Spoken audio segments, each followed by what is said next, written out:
Hey guys welcome back to SK भैया। तो ये है क्लास 12th का केमिस्ट्री का चैप्टर 8 डीएनए ब्लॉक के इंपॉर्टेंट क्वेश्चंस का पार्ट 2। वीडियो को बनाने तक वॉच करना, बहुत मजा आने वाला है। एंड हाँ, बहुत से स्टूडेंट वीडियो को अभी देख रहे हैं बट वीडियो को लाइक एंड सब्सक्राइब नहीं कर रहे हैं, तो स्टूडेंट वीडियो को लाइक करके चैनल को प्लीज सब्सक्राइब कर लो।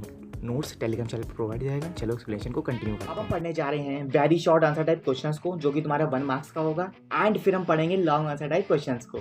सो वीडियो को बनाने तक वॉच करना। चलो वीडियो को स्टार्ट करते हैं। जो फर्स्ट क्वेश्चन हमारा ये कहता है कि हमको एक्सप्लेन करना है CuSO4 डॉट में 5H2O, जो कि हमारा ब्लू कंपाउंड है। And while CuSO4 is colourless. CuSO4 जो नहीं, जो कॉपर सल्फेट है, वो हमारा क्या होगा, यहाँ पे कलरलेस हो जाएगा। अब हम इसका आंसर देखते हैं कि क्यों होगा ये। Because the water molecules act as a ligand. जितने भी वाटर मॉलिक्यूल्स होंगे वो लीगेंड से क्या करेंगे, यहाँ पे रिएक्ट करेंगे। उसका जो रिजल्ट आएगा वो आएगा हमारा crystal field theory of the D orbitals of the Cu2+ ion. इन्होंने ये कहा कि लीगेंड हमारा क्या होता है, एटम्स एंड मॉलिक्यूल से मिलकर बनता है हमारा लीगेंड। तो लीगेंड हमारा रिजल्ट ये एक्सप्लेन करेगा कि जो हमारी क्रिस्टल फील्ड थ्योरी होगी, क्रिस्टल एटम्स एंड मॉलिक्यूल्स के कुछ आयंस होते हैं जो कि कॉपर की एक फील्ड बना देते हैं, उन्हीं को बोलते हैं यहाँ पे हम CuSO4 डॉट में 5H2O, जो कि इस वजह से कलरलेस हो जाता है। क्योंकि इसमें जो 2 आयंस होते हैं वो किस में रिएक्ट कर जाते हैं, उसके मॉलिक्यूल्स में। भैया किसके मॉलिक्यूल्स में, लीगेंड के मॉलिक्यूल्स में ऐड हो जाएगा, तो वहां पे कलरलेस हो जाएगा। क्या, कोई कलर नहीं आएगा वहां पे। ठीक है, तो फर्स्ट क्वेश्चन हमारा ये एक्सप्लेन करता है। ठीक है, सेकंड क्वेश्चन पे आते हैं। सेकंड क्वेश्चन हमारा ये कहता है कि यहाँ पे हमको एलिमेंट दिए गए हैं, 3D सीरीज दिया गया है, हमको एग्जिबिट करना है यहाँ पे हाईएस्ट ऑक्सीडेशन स्टेट किसकी होगी। तो भाई सबने पढ़ रखा है कि मैग्नीज की होती है, Mn की होती है। हाईएस्ट ऑक्सीडेशन स्टेट जब भी पूछा जाए तो हमेशा ध्यान रखो कि मैग्नीज की होती है। भैया मैग्नीज की क्यों होती है, मैग्नीज भैया 4+ आयंस होते हैं। 4+ आयंस बेसिकली इसलिए होते हैं क्योंकि उसके अंदर आयंस भी होता है एंड एक्सेप्शन भी होता है, इसलिए हमारा 4+ होता है। ठीक है, चलो हमारा थर्ड क्वेश्चन पे आते हैं। तो थर्ड क्वेश्चन हमारा ये कहता है कि यहाँ पे 3D सीरीज दी गई है हमको, यानी स्कैंडियम और जिंक। ठीक है, इसकी एंथैल्पी ऑफ द एटमाइजेशन है, तो वो हमको जिंक के लिए दिया गया है। यहाँ पे जिंक मतलब कहा गया है कि जिंक हमारा यहाँ पे लो हो जाएगा। अब क्यों हो जाएगा 3D सीरीज में, तो यहाँ पे due to the absence of the unpaired electron. देखो मैंने तुम लोग को क्या बताया था कि जिंक पे हमेशा अनपेयर्ड इलेक्ट्रॉन होता है। भैया अनपेयर्ड इलेक्ट्रॉन जिंक पे क्यों होगा, क्योंकि उसमें क्या होता है, हमारा एग्जेप्शन होता है। एग्जेप्शन होता है। ठीक है, एग्जेप्शन क्यों होता है, क्योंकि वहाँ पे जो हमारे इलेक्ट्रॉन्स होते हैं वो इलेक्ट्रॉन्स नहीं होते हैं, अपने इलेक्ट्रॉन्स को क्या कर देता है, डोनेट कर देता है जिसके पास अनपेयर्ड इलेक्ट्रॉन होगा। ठीक है, और जिसके पास पेयर्ड होगा वो लेता ही नहीं जिंक, क्योंकि जिंक के पास ऑलरेडी इतने इलेक्ट्रॉन्स होते हैं जो कि आयरन से कैप्चर कर लेता है। ठीक है, तो इसका आंसर हो जाएगा हमारा C वाला। ठीक है, क्वेश्चन नंबर 4 देखो। क्वेश्चन नंबर 4 में क्या कहता है कि हमको कहा गया है कि एलिमेंट्स 3D सीरीज में अगर कोई भी एलिमेंट दिया है तो वो एग्जिबिट करना चाहिए फर्स्ट ऑक्सीडेशन स्टेट में, यानी 1 ऑक्सीडेशन स्टेट में। तो यहाँ पे सिंपल सी बात है, स्कैंडियम हो जाएगा ना इसका आंसर। तो इसका आंसर क्या हो जाएगा हमारा, स्कैंडियम हो जाएगा, क्योंकि स्कैंडियम हमारा फर्स्ट में होता है, यानी 21 हमारा एटॉमिक नंबर होता है। ठीक है, एंड जो इसका इलेक्ट्रॉनिक कन्फिगरेशन होगा 3D14S2 हो जाएगा। सिंपल है। ठीक है, अब क्वेश्चन नंबर 5 आता है। क्वेश्चन नंबर 5 में हमसे ये कहा गया कि हमको बताना है यहाँ पे third ionization energy of the manganese. Manganese के थर्ड आयनाइजेशन एनर्जी बतानी है, जिसका एटॉमिक नंबर 25 होता है। इज अनएक्सपेक्टेबली हाई, जो कि हाई हो जाएगा यहाँ पे। भैया हाई क्यों होगा यहाँ पे, देखो इन्होंने ये कहा कि due to the high filled electronic configuration. यहाँ पे ये हाफ फील्ड होते हैं, हाई फील्ड नहीं, सॉरी हाफ फील्ड। ठीक है, हाफ फील्ड इलेक्ट्रॉनिक कन्फिगरेशन होता है, क्योंकि ये यहाँ पे जो हमारा, अगर मैग्नीज की बात करें 25 होता है, तो 25 पे हमारा हो जाएगा यहाँ पे 3D5,4S2। ठीक है, 3D5,4S2। एंड इस मैग्नीज की बात करें तो यहाँ मैग्नीज पे हमारा 4+ के इलेक्ट्रॉन्स होते हैं, एक्सेप्शन भी होता है, इसलिए यहाँ पे जो हाफ फील्ड हो जाता है, इसलिए हमारा क्वेश्चन नंबर 5 का आंसर जो है ये करेक्ट हो जाएगा। ठीक है, अब भाई डिफाइन करना है हमको एलॉय। एलॉय क्या होता है भाई, सबको पता है एलॉय, मैंने तुम लोगों को एक्सप्लेन किया है लेक्चर में भी, तो लेक्चर में भी प्लीज एक्सप्लेन अच्छे से देखना एक्सप्लेनेशन को। देखो एलॉय हमारा वो होता है जो कि हमारे 2 सॉल्यूशंस को मिलके बनता है, जो कि 2 सॉल्यूशन में क्या क्या होता है भैया, यहाँ पे 2 मेटल्स होते हैं, उन्हीं को हम एलॉय कहते हैं। ठीक है, एलॉय तुम्हारा देखो ब्रास हो जाएगा, कॉपर हो गया, जिंक हो गया। ठीक है, और तुम्हारा ब्रॉन्ज हो जाएगा, जो कि कॉपर और टिन से बनता है। ठीक है, ओके समझ में आ गया। तो तुम्हारा ये क्वेश्चन नंबर 6 भी हमारा कंफर्म हो जाएगा।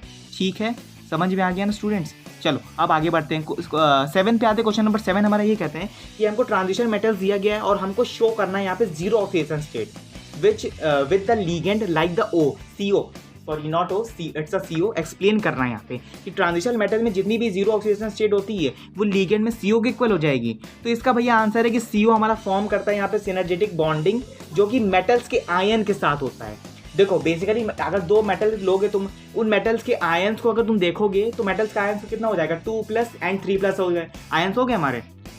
तो वहाँ पे एक बॉन्डिंग बन जाएगी, सिनर्जिक बॉन्डिंग बन जाएगी, उसी को कहते हैं यहाँ पे कार्बन ऑक्सीजन का बॉन्डिंग, सिनर्जिक बॉन्डिंग। ठीक है, तो ये हमारा क्या हो जाएगा, 7th वाले का आंसर कंफर्म हो गया। ठीक है, समझ में आ रहा है? अगर कोई भी डाउट है, कोई भी इशू है तो प्लीज़ कमेंट बॉक्स में बता देना। ठीक है, रोज डेली कमेंट देखता हूँ मैं सबके, तो प्लीज़ और नीचे चैनल को सब्सक्राइब करो यार। सब्सक्राइब नहीं कर रहे हो तुम लोग, सब्सक्राइब क्यों नहीं कर रहे हो पहले तो बताओ मुझे, कमेंट्स में बता दो यार क्यों नहीं कर रहे हो सब्सक्राइब, और वीडियो को भी लाइक करो। ठीक है, बहुत जल्दी लाइव स्ट्रीम होने वाली है, एंड टेलीग्राम लिंक को भी ज्वाइन करो ना। टेलीग्राम लिंक को बहुत से स्टूडेंट ज्वाइन नहीं कर, तो ज्वाइन कर लो, वहाँ पे रेगुलर अपडेट्स प्रोवाइड होते हैं। ठीक है, अब चलो ट्रैक पे आते हैं अपने। तो देखो क्वेश्चन नंबर 8 हमारा ये कहता है कि क्वेश्चन नंबर 8 में हमको दिया गया why can not the HCl acid यानी हाइड्रोक्लोरिक एसिड अगर हम यूज़ करते हैं एसिड में, यानी एसिड को बनाने में, यानी एसिड हमारा क्या हो गया यहाँ पे KMnO4 पोटेशियम पर मैग्नेट। ठीक है, KMnO4 का सॉल्यूशन अगर लेते हैं यहाँ पे और उसमें अगर HCl अगर ना डालें, जो कि हम एसिड यूज़ ना करें, तो भैया यहाँ पे क्या होगा, यहाँ पे बेसिकली कुछ नहीं होगा, यहाँ पे ऑक्सीडाइज हो जाएगा। क्या भैया, HCl अगर नहीं डालेंगे तो यहाँ पे HCl हमारा ऑक्सीडाइज हो जाएगा, एंड जो क्लोरीन है हमारा, क्लोरीन हमारा क्या हो जाएगा, उड़ जाएगा। किस में भैया उड़ जाएगा, ऑक्सीजन में उड़ जाएगा, यानी लिबरेट होगी ना गैस उसकी, ऑक्सीजन में जो ऑक्सीजन है हमारा उसकी गैस लिबरेट हो जाएगी। तो सिंपल जो हमारा 8 वाला आंसर है वो हमारा करेक्ट हो जाएगा यहाँ से। फिर आता है हमारा क्वेश्चन नंबर 9। क्वेश्चन नंबर 9 में हमको 1 ओर ऑफ अ मैग्नीज, हमको ओर बताना है। यहाँ पे ओर का मतलब ये होता है बेसिकली उसकी हमको इंस्ट्रक्शंस बताने हैं। ठीक है, यानी एक एग्जांपल बताना है, यानी मैग्नीज एंड क्रोमियम का सिंपल सी बात है यार, MnO2 हो जाएगा एंड FeCr2O4 हो जाएगा। यानी इसमें क्रोमियम में हमेशा ऐड होता है क्या, आयरन ऐड होता है। ध्यान रखो हमेशा कि अगर क्रोमियम आ गया, मैग्नीज आ गया, इसमें सब में आयरन यूज़ होगा, जिंक आ गया, इन सब में आयरन यूज़ होगा। ठीक है, समझ में आ गया ना, क्योंकि इन सब पे एग्जेप्शन होता है। भैया एग्जेप्शन होता है, बंद करना चाहिए। हाँ, एग्जेप्शन ये होता है कि बेसिकली एग्जेप्शन में हमेशा हाफ फील्ड होता है, और प्लस ये इलेक्ट्रॉन ना देते हैं ना लेते हैं, उनको बोलते हैं सिर्फ एग्जेप्शन, और वो भी हाफ फील्ड होते हैं। ठीक है, इन्हीं को बोलते हैं यहाँ पे एग्जेप्शन। ठीक है, तो हमारे ये 2 करेक्ट हो गए। अब आते हैं क्वेश्चन नंबर 10 पे। ठीक है, आई होप कि एक्सप्लेनेशन अच्छे समझ में आ रहा होगा। अगर यहाँ तक भी कोई डाउट है 9 क्वेश्चन तक, तो प्लीज़ कमेंट्स में बता देना। ठीक है, अगर नहीं डाउट है तो प्लीज़ एक्सप्लेनेशन को कंटिन्यू करो। चलो, अब आता है हमारा क्वेश्चन नंबर 10। क्वेश्चन नंबर 10 में हमसे ये कहा कि हमको ये बताना है कि मैग्नीज अगर 2+ है, ठीक है, कंपाउंड अगर मोर स्टेबल है, क्या वो मोर स्टेबल है Fe से, यानी आयरन से, आयरन का जो कंपाउंड है और उसकी ऑक्सीडेशन स्टेट है वो +3 है। बताना है कि हमको यहाँ पे क्यों है ये, मतलब क्यों स्टेबल है ये, और Fe पे +3 क्यों है। भाई ये हम देखो बेसिकली अगर ये कहा जाए कि यहाँ पे मैग्नीज तो हाफ फील्ड होता है हमारा, इसकी इलेक्ट्रॉनिक कॉन्फ़िगरेशन भी हमारी सेम होती है 3d5 4s2। ठीक है, Fe की थोड़ी ज़्यादा हो जाएगी, Fe 7 4s2 होता है। ठीक है, तो ये हमारा हाफ फील्ड हो जाएगा, और बाकी हमको इसकी ऑक्सीडेशन स्टेट दी गई +3 होती है। तो इसका आंसर क्वेश्चन ऐसे हो जाएगा हमारा, यानी करेक्ट हो जाएगा। फिर आता है हमारा क्वेश्चन नंबर 11। क्वेश्चन नंबर 11 में हमसे ये कहा कि why do the transition metals elements are show the variable oxidation state. मतलब इन्होंने ये कहा कि ट्रांजिशन मेटल्स की जितने भी एलिमेंट्स हैं हमको उसकी ऑक्सीडेशन स्टेट हमको क्या करनी है, शो करनी है।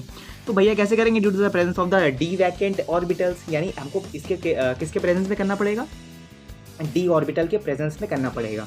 ठीक है, अब क्वेश्चन नंबर 12 पे आते हैं। क्वेश्चन नंबर 12 हमारा ये कहता है कि हमको यहाँ पे एनी यूजेस यानी यूज़ करना है हमको पायरोफोबिक एलॉय। पायरोफोबिक एलॉय में हमको यहाँ पे पता है कि भाई हम मेकिंग बुलेट्स बनाने में यूज़ करते हैं, शेल्स बनाने में यूज़ करते हैं, लाइट एंड फिट्स को बनाने में यूज़ करते हैं। ठीक है, तो क्वेश्चन नंबर 12 का आंसर हमारा ये करेक्ट हो जाएगा। क्वेश्चन नंबर 13 हमारा आता है कि हमको बताना है कि इसमें से बेसिक कौन सा है, LaOH3 और LuOH3, और क्यों होगा यहाँ पे, क्योंकि भैया देखो LaOH3 हमारा लेंथेनेट कॉन्ट्रैक्शन है, और ये इसका साइज भी बहुत कम होता है, और ये मोर इक्विवेलेंट कैरेक्टर भी प्रोड्यूस करता है, एंड लीस्ट बेसिक होता है। ये बेसिक मतलब कि न्यूट्रल होता है, नहीं निगेटिव होता है। तो ये हमारा ऐसे करेक्ट हो जाएगा। समझ में आ रहा है ना स्टूडेंट्स। क्वेश्चन नंबर 14 पे आते हैं अब हम लोग। क्वेश्चन नंबर 14 हमसे ये कहते हैं कि यहाँ पे अगर क्रोमियम दिया है, बॉन्ड से कनेक्ट है, तो यहाँ पे Cr2O7 के आयंस में क्या हो जाएगा, बेसिकली 1 आ जाएगा। ऑक्सीजन स्टेट निकालना आता है ना, ऑक्सीजन स्टेट निकालना आता है ना, 2+1 करोगे, 2+1 3 आ जाएगा, 3 + 2 माइनस करोगे कितना आ जाएगा, 1 आएगा। तो देखो 1 हो गया यहाँ पे आंसर। ठीक है, 1 इज करेक्ट आंसर। फिर आता है क्वेश्चन नंबर 15। क्वेश्चन नंबर 15 हमारा ये कहता है कि यहाँ पे दिया है हमको इफेक्ट बताना है हमको इंक्रीजिंग पीएच का। पीएच अगर हमारा बढ़ रहा है यहाँ पे, तो यहाँ पे K2Cr2O7 यानी पोटेशियम डाइक्रोमेट, पोटेशियम डाइक्रोमेट का सॉल्यूशन क्या होगा, तो ये सॉल्यूशन चेंज हो जाएगा किसमें, सॉल्यूशन में चेंज हो जाएगा। इसका जो कलर आएगा वो आएगा हमारा ऑरेंज चेंज होने पे, और हो सकता है येलो कलर भी आ सकता है। ठीक है, येलो कलर भी आ सकता है, क्योंकि पीएच में भाई देखो अगर कुछ भी डालोगे तो पीएच का कलर तो चेंज हो गया होगा। अब आते हैं हम क्वेश्चन नंबर 16 पे। क्वेश्चन नंबर 16 में ये कहा कि क्यों, ये बताओ कि यहाँ पे जो सीरियम है हमारा उसमें अगर एक्वेशियस सॉल्यूशन का मिला दें और वो एक गुड ऑक्सीडाइजिंग एजेंट है हमारा, ठीक है, यानी उसके सोल्यूशन को हम ऑक्सीडाइज करना है, ठीक है। तो यहाँ पे जो सीरियम 4+ है वो हमारा मोर स्टेबल है, यानी स्टेबल तो है हमारा। सीरियम प्लस को ऑक्सीडेशन स्टेट लगा दें तो यहाँ पे अगर इसका जो एक्वेशियस सॉल्यूशन होगा ना, इसका जो मतलब एक्वेशियस सॉल्यूशन होगा ना, वो कैसे टूट जाएगा हमारा, मतलब +1 जो ऑक्सीडेशन स्टेट थी ना आयंस की, वो रिड्यूस हो गई किसमें, सीरियम ने ही सीरियम को रिड्यूस कर दिया उसके आयंस में, ठीक है। तो ये इसका करेक्ट आंसर हो जाएगा। फिर आता है question number 17, Y do the ZR and HF, यानी ZR एंड HF की जो हमारी प्रॉपर्टीज है उसको हम बताना है हमको। भैया ये दोनों ड्यू टू लैंथोनाइड कॉन्ट्रैक्शन होते हैं, यानी लैंथोनाइड होते हैं दोनों, ठीक है, दोनों ही हमारे क्या होते हैं यहाँ पे, लैंथोनाइड होते हैं, ठीक है। तो इन्होंने ये कहा यहाँ पे, तो इसका आंसर हमारा ये करेक्ट हो जाएगा। फिर आता है क्वेश्चन नंबर 18, ठीक है, लैंथोनाइड कॉन्ट्रैक्शन भैया क्या होता है यहाँ पे, देखो the regular shows a decrease in atomic and ionic radii of the lanthanoids with the increasing atomic number. मतलब इन्होंने ये कहा कि यहाँ पे जितनी भी हमारी एटॉमिक रेडियाई डिक्रीज होगा उतना ही एटॉमिक साइज हमारा रेडियाई बढ़ेगा, उसी को बोलते हैं यहाँ पे रेगुलर डिक्रीज के हिसाब से, उसी को बोलते हैं यहाँ पे एटॉमिक नंबर हिसाब से यहाँ पे रेगुलर डिक्रीज इंक्रीजमेंट होता है, उसी को बोलते हैं यहाँ पे लैंथोनाइड कॉन्ट्रैक्शन। सिंपल सी बात है, ठीक है। और फिर देखो क्वेश्चन नंबर 19 आता है हमारा, कॉपर का एटॉमिक नंबर 29 है, कंसीडर ट्रांजिशन मेटल, तो वो क्या ट्रांजिशन मेटल है, ड्यू टू पार्शियली फील्ड, तो यहाँ पे ये पार्शियली फील्ड होगा किसमें, डी ऑर्बिटल में, तो यानी कॉपर 2+ स्टेट में चला जाएगा, तो ये हमारा क्या हो जाएगा, ट्रांजिशन मेटल बन जाएगा, ठीक है। क्वेश्चन नंबर 20 हमारा ये कहता है कि क्वेश्चन नंबर 20 में हमसे ये कहा कि यहाँ पे हमको अरेंज करना है CrO3 CrO Cr2O3, ठीक है। तो देखो CrO सबसे पहले आता है यानी क्रोमियम ऑक्साइड, फिर आता है हमारा क्रोमियम ऑक्साइड, CrO3 बाद में आ जाएगा हमारा, Cr2 लगा ना उससे पहले, तो Cr2 सबसे पहले रख दोगे, ठीक है। अब हमको बताना है कि यहाँ पे KMnO4 और MnO4- आयंस में कलर्ड कौन सा है, तो due to the charge transfer. देखो बेसिकली अगर पोटेशियम पर मैग्नेट की अगर बात करें और यहाँ पे अगर मैग्नीज ऑक्साइड की बात करें, तो बेसिकली यहाँ पे दोनों ही हमारे कॉम्प्लेक्स फॉर्मेशन है, यानी दोनों चार्ज को ट्रांसफर करते हैं। भैया किसमें चार्ज को ट्रांसफर करेंगे, मॉलिक्यूल भी हो सकता है, कंपाउंड भी हो सकता है, एटम्स भी हो सकता है, ठीक है, वो तुम्हें कुछ भी दिया होगा रिएक्शन में, तो वो दोनों बेसिकली चार्ज ट्रांसफर करेंगे। तो जब चार्ज ट्रांसफर करेंगे तो वो कलर्ड कंपाउंड ही हमको दिखाएंगे ना, कलर्ड कंपाउंड जब दिखाएंगे तो वो हमारा यहाँ पे करेक्ट हो जाएगा। अब आता है हमारे ये जो सेशन है ये खत्म होता है, मतलब ये जो पार्ट है ये हमारा खत्म होता है वेरी शॉर्ट आंसर्स का। अब आता है हमारे यहाँ पे शॉर्ट आंसर टाइप क्वेश्चन जो कि तुम्हारे 2 मार्क्स के आते हैं, ठीक है। तो चलो स्टार्ट करते हैं। जो फर्स्ट क्वेश्चन आता है हमारा, chromium is a typical and a hard metal while the mercury is liquid, explain why. इन्होंने ये कहा कि अगर यहाँ पे क्रोमियम हमारा हार्ड है मेटल से ज़्यादा, तो जो मर्क्यूरी है वो क्या लिक्विड है, ठीक है, एक्सप्लेन करो। भैया क्रोमियम हमारे 500 इलेक्ट्रॉन्स होते हैं, ठीक है, मेटालिक बॉन्डिंग बहुत ही स्ट्रांग होती है, तो जब मेटालिक बॉन्डिंग स्ट्रांग होगी तो मर्क्यूरी हमारा क्या करेगा, अनविल इलेक्ट्रॉन के जो साइज है उनको बढ़ा देगा, ठीक है। इसका आंसर हमारा ये करेक्ट हो जाएगा। क्वेश्चन नंबर 2 आता है हमारा, क्वेश्चन नंबर 2 हमसे ये कहता है कि हमारा जो KMnO4 है, ये बताओ कि इसको अगर यहाँ पे हम क्लीनिंग सर्जिकल इंस्ट्रूमेंट्स को यूज़ करें जो हॉस्पिटल्स में यूज़ होते हैं, ठीक है, तो वो क्या बिहेव करेंगे, ठीक है। तो यहाँ पे इन्होंने ये कहा कि इसका जो आंसर हो जाएगा this is because the KMnO4। तो जो हमारा KMnO4 है, KMnO4 हमारा जो है यहाँ पे जर्मीडेमल एक्शन करता है, मतलब बेसिकली यहाँ जर्म्स को किल करता है। तो जब जर्म्स को किल करेगा यहाँ पे, तो बेसिकली जो हॉस्पिटल में इंस्ट्रूमेंट्स होते हैं, जो सर्जिकल क्लीनिंग के जो टूल्स होते हैं, वो बेसिकली जर्म्स को क्लीन करते हैं ना, तो अगर KMnO4 हम यूज़ करेंगे तो वो जर्म्स को क्लीन करेगा। क्वेश्चन नंबर 2 का आंसर हमारा करेक्ट हो जाएगा, ठीक है। क्वेश्चन नंबर 3 का आंसर क्या होता है, क्वेश्चन नंबर 3 का हमारा क्वेश्चन हमारा ये कहता है कि most of the transition metals, जितने भी हमारे ट्रांजिशन मेटल्स हैं वो डिस्प्लेस हो जाएंगे किसमें, हाइड्रोजन के फॉर्म में, यानी हाइड्रोजन क्या कर देगा, डिस्प्लेस कर देगा। डाइल्यूट एसिड अगर मिला दें तो क्या हो जाएगा वहाँ पे, ठीक है। तो बेसिकली कुछ नहीं होगा, वहाँ पे रिडक्शन हो जाएगा, रिडक्शन पोटेंशियल हो जाएगा। तो रिडक्शन पोटेंशियल क्या होता है, बेसिकली वो निगेटिव की तरह बिहेव करता है। जब निगेटिव तरह कोई भी आयंस या फिर कोई भी पोटेंशियल बिहेव करता है, तो वहाँ पे जितने भी चार्जेस होते हैं ट्रांजिशन मेटल्स के, वो क्या हो जाते हैं, डिकम्पोज हो जाते हैं, यानी कम हो जाते हैं, ठीक है। तो 13 का हमारा आंसर यानी क्वेश्चन नंबर 3 का आंसर हमारा ये करेक्ट हो जाएगा। फिर आता है हमारा क्वेश्चन नंबर 4। क्वेश्चन नंबर 4 हमारा ये कहता है कि explain why the copper is not stable in the aqueous solution. Aqueous solution में हम यहाँ पे कॉपर को स्टेबल नहीं कर सकते, क्यों नहीं कर सकते, एक्सप्लेन करो। तो इन्होंने ये कहा ड्यू टू द लेस, यहाँ पे लेस यानी निगेटिव चार्ज हमारा कम हो जाएगा। अगर डेल्टा हाइड्रेशन की बात करें यहाँ पे हाइड्रोजन की, तो कॉपर की बढ़ जाएगी। भैया कॉपर की क्यों बढ़ जाएगी, क्योंकि उसमें निगेटिव चार्जेस होंगे, जितने भी आयंस एंड मॉलिक्यूल्स होंगे वो इलेक्ट्रॉन के साथ क्या करेंगे, मिक्सअप करेंगे। जब मिक्सअप करेंगे तो वहाँ पे जो हमारा सेकंड आयनाइजेशन पोटेंशियल होगा ना, ये जो आयनाइजेशन पोटेंशियल होगा ये कॉपर में कम हो जाएगा। तो जब कॉपर में कम हो जाएगा तो ये स्टेबल नहीं हो पाएगा, ठीक है, तो इसलिए निगेटिव तरह बिहेव करेगा। क्वेश्चन नंबर 5 हमारा क्या कहता है? क्वेश्चन नंबर 5 हमारा ये कहता है कि हमको बतानी है ऑक्सीडेशन हाईएस्ट ऑक्सीडेशन स्टेट बतानी है, किसकी? मेटल की बतानी है, ठीक है, जो मेटल एग्जिबिट करता हो, ऑक्सीडाइज होता हो फ्लोराइड, ठीक है, फ्लोराइड में ओनली, यानी फ्लोराइड में ओनली, ठीक है, हमको ये बताना है। तो देखो इसका जो आंसर हो जाएगा हमारा ऑक्सीजन एंड फ्लोराइड।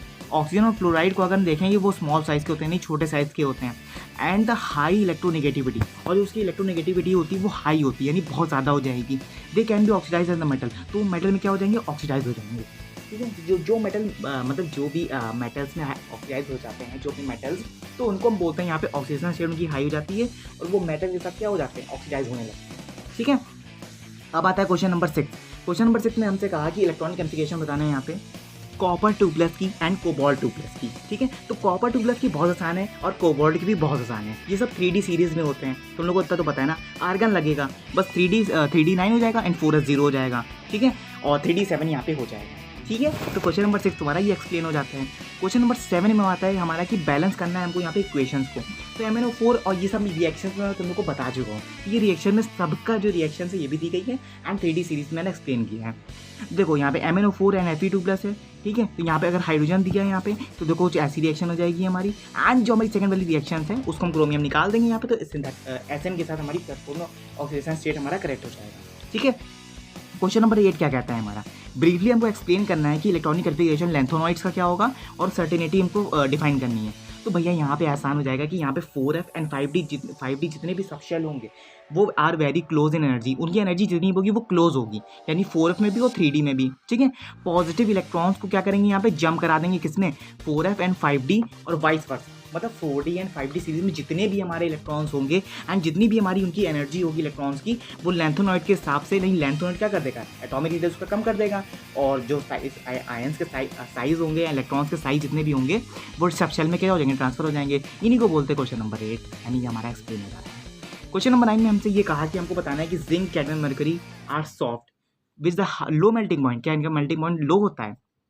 देखो इसका आंसर हमारा ये कहता है कि यहाँ पे वीक इंटर एटॉमिक अट्रैक्शन होगा, यानी इंटर एटॉमिक अट्रैक्शन बहुत ही वीक हो जाएगा इनका। Absence of the unpaired electron, क्योंकि यहाँ पे अनपेयर्ड इलेक्ट्रॉन होता है, ठीक है, इसी वजह से इनका जो वीक इंटर एटॉमिक रिएक्शन है, अट्रैक्शन है, वो कम हो जाएगा। क्वेश्चन नंबर 10 हमारा ये कहता है कि यहाँ बताना है कि what is the effect of pH. PH का इफेक्ट क्या होगा? K2Cr2O4 के सॉल्यूशन में। तो K2Cr2O4 के सॉल्यूशन में चेंज हो जाएगा हमारा K2Cr2O7 येलो कलर में हो जाएगा और ऑरेंज कलर में भी चेंज हो जाएगा, यानी जो हमारा येलो कलर था वो चेंज हो जाएगा किसमें? Orange colour. बस इतना फर्क आएगा अगर पीएच डालते हो तुम, ठीक है। अब आता है क्वेश्चन नंबर 11। क्वेश्चन नंबर 11 हमारा ये कहता है which of the following is and are the transition elements is why. ये बताओ कि यहाँ पे ट्रांजिशन एलिमेंट्स हमारे क्यों होते हैं, क्या होते हैं? Zinc, cadmium, mercury and gold. Ag हमारा सिल्वर होता है, Au हमारा गोल्ड है, ठीक है, सिल्वर और आयरन, निकल। तो यहाँ पे हमारा आंसर हो जाएगा भैया यहाँ पे आयरन, निकल एंड सिल्वर। भैया यहाँ पे ट्रांजिशन मेटल्स तीनों में होते हैं क्या? बिल्कुल, सिर्फ 3 में होंगे, बाकी 2 में नहीं होंगे। 2 में भैया क्यों नहीं होंगे? जिंक और कैडमियम में इसलिए नहीं होंगे क्योंकि यहाँ पे एक्सेप्शन होता है। फिर से आगे एक्सेप्शन पीछा नहीं छोड़ेगा, एक्सेप्शन है DNA ब्लॉक। चलो आगे बढ़ते हैं। क्वेश्चन नंबर 12 आता है हमारा। क्वेश्चन नंबर 12 हमसे ये कहता है कि what are the industrial compounds, give the example. Industrial compounds को एग्जांपल देने हैं, तो यहाँ पे स्मॉल एटम्स, यानी इनका जो एटम्स है बहुत ही स्मॉल होते हैं, यानी बहुत ही छोटे होते हैं, like carbon, hydrogen and boron and N, यानी नाइट्रोजन यहाँ पे ऑक्यूपाई करता है यहाँ पे इंडस्ट्रियल स्टेट में, ठीक है। लैटिस एग्जाम्पल हो जाएगा हमारा TiC एंड Fe3H। फिर आता है क्वेश्चन नंबर 13। क्वेश्चन नंबर 13 में हमसे ये कहा कि why are the zinc, cadmium, mercury volatile metals. क्या ये वोलेटाइल मेटल्स हैं? एक्सप्लेन करो। तो यहाँ पे हो जाएगा, सिंपल सी बात है कि यहाँ पे weak intra atomic attraction weak रहेगा, लो मेल्टिंग पॉइंट होगा, इसी वजह से यहाँ पे जो है वोलेटाइल मेटल्स होते हैं। Why are the first ionization energy of the 5D elements. 5D elements में जो फर्स्ट आयोनाइजेशन एनर्जी होती है हमारी वो हाइयर होती है 3D एंड 4D एलिमेंट्स में, ठीक है।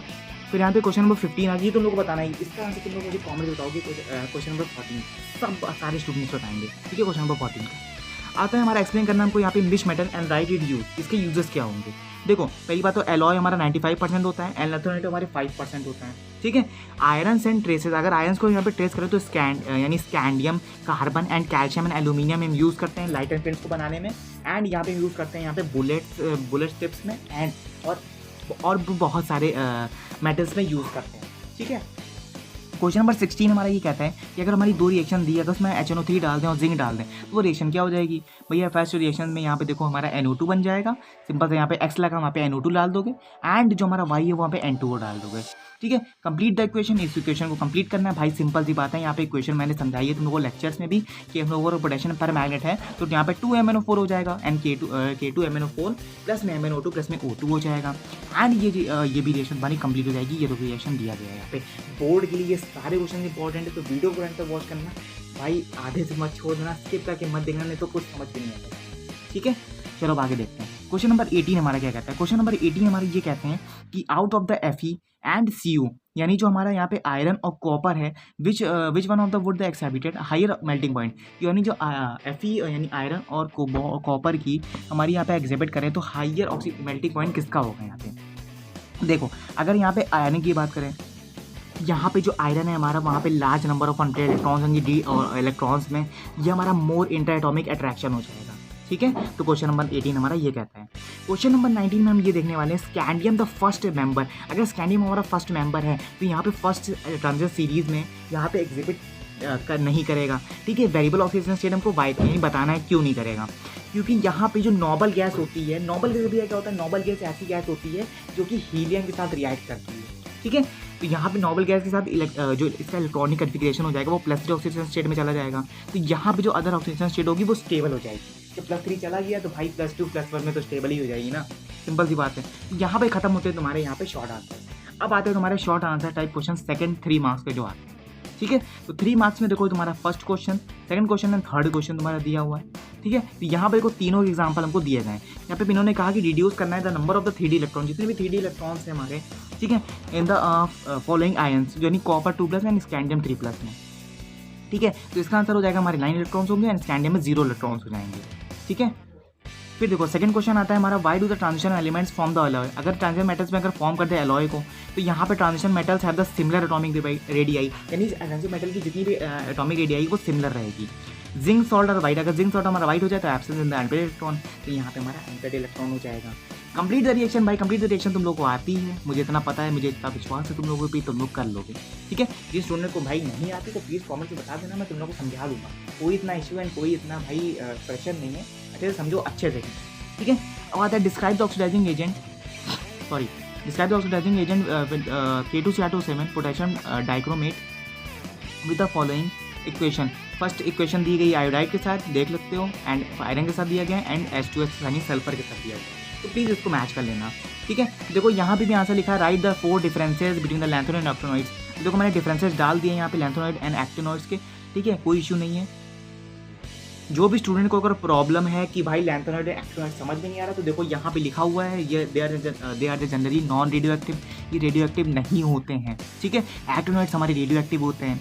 Most of the ions are the colourless, जितने अधिकतर आयन जितने भी होते हैं इसमें मेटल्स के, ठीक है, तो वो हमारे क्या होते हैं यहाँ पे कलरलेस होते हैं, और जितनी भी एक्टिनोइड्स होंगे वो हमारे क्या हो जाएंगे, कलर्स हो जाएंगे, यानी कलर्ड आयंस हो जाएंगे, क्या बोल रहा हूँ मैं। ठीक है, देखो shows a +3 and +4 and +2 oxygen state beside the 3+2, ये हायर ऑक्सीजन स्टेट हमारी देते हैं +3, मतलब +3 से हमारे हायर ऑक्सीजन स्टेट होती है। डी वाला हमारा ये कहता है कि यहाँ पे टेंडेंसी स्किललेस होती है कॉम्प्रेसर फॉर्मेशन कराने में। ठीक है, बाकी देखो ये लैंथोनाइड स्वापरेशन होता है हमारा। क्वेश्चन नंबर हमारा 5, क्वेश्चन नंबर 5 में हमको देखो सिंपल सा ये हमको एक्सप्लेन किया गया है। फिर क्वेश्चन नंबर 6 में हमारा हैंड्स रूल बताया गया है। ठीक है, देखो बोर मैग्नेट्रॉन का फॉर्मूला लगाओगे यहाँ पे μ=N+2, तो यहाँ पे हमारा कुछ बोर मैग्नेट्रॉन का आंसर आ जाएगा हमारा। फिर देखो यहाँ पे हमारा आंसर भी क्वेश्चन दिया हो, क्वेश्चन नंबर 7 में हमको एक्सप्लेन किया गया है अनपेयर्ड इलेक्ट्रॉन। ठीक है, तो देखो यहाँ पे कुछ क्वेश्चन है तुम्हारे। ठीक है, तो ये देखो यहाँ पे ये भी क्वेश्चन दिए गए हैं, प्लीज़ इसको पढ़ लेना, सारे क्वेश्चन इंपॉर्टेंट हैं। ठीक है, देखो ज़्यादा इंपॉर्टेंट मतलब इतने बड़े बड़े क्वेश्चन नहीं है। ठीक है, तो इनको प्लीज़ पढ़ लेना। देखो तुम्हारे क्वेश्चन खत्म हो चुका है, तुम्हारे लॉन्ग आंसर देखो कितने मार्क्स का आता है, 5 मार्क्स से तुम्हारे लॉन्ग आंसर्स रहेंगे। ठीक है, तो बस इतना था आज का तुम्हारा सेशन यानी पार्ट 2। तो वीडियो को एंड तक वॉच करना, 23 मिनट्स की वीडियो हो चुकी है ऑलरेडी। तो फाइनली वीडियो को एंड करते हैं। आई होप कि एक्सप्लेनेशन अच्छे समझ में आएगा। जो भी स्टूडेंट को डाउट है तो प्लीज़ कमेंट बता देना। मिलते हैं हमारे नेक्स्ट पार्ट में।